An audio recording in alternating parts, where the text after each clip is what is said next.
Cor da dor. Tentei mostrar a tristeza com pincéis coloridos, mas não consegui a cor da dor.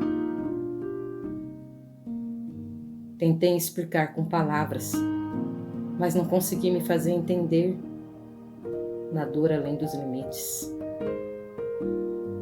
Sentir e julgar, distintos liames do enxergar. O espelho não mostra o interior. 28 de maio de 2011.